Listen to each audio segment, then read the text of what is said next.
કોઈ માણસ આખું જગત જીતે પણ પોતાનું સાચું જીવન ખોઈ બેસે તો એમાં એ ખાટ્યો શું? પોતાનો આત્મા જીતી લેવા માટે આધ્યાત્મિક સાધના બહુ જ જરૂરી હોય છે.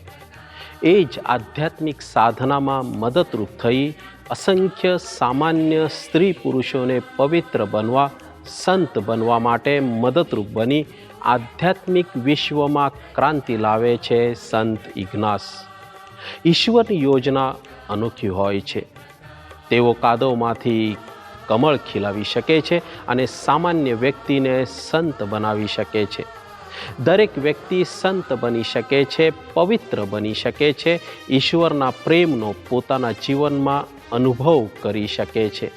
આધ્યાત્મિક સાધના દ્વારા પવિત્રતા પ્રાપ્ત કરવા માટે ના તો ઘર-બાર છોડી દેવાની જરૂર છે, ના તો સ્નેહીજનોથી દૂર થવાની જરૂર છે. સંસારમાં રહીને પણ આપણે આધ્યાત્મિક સાધના કરી શકીએ છીએ.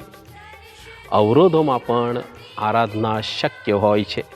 માટે ઈશ્વર સાથે રહી જીવન જીવવું જરૂરી છે. મારું જીવન ઈશ્વર તરફથી મળેલી સર્વોત્તમ ભેટ છે.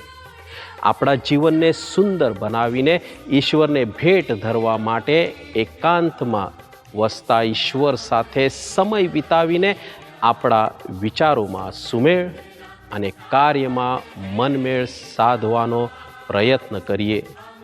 સર્વત્ર અને સર્વ વાતે ઈશ્વરનો સાક્ષાત્કાર કરી આપણું વલણ, સેવાની ભાવના અને એકબીજા સાથે પ્રેમભર્યો સંબંધ સાધીએ.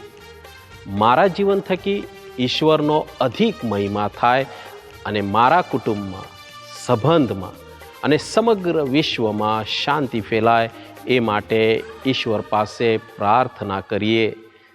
જય ઈસુ.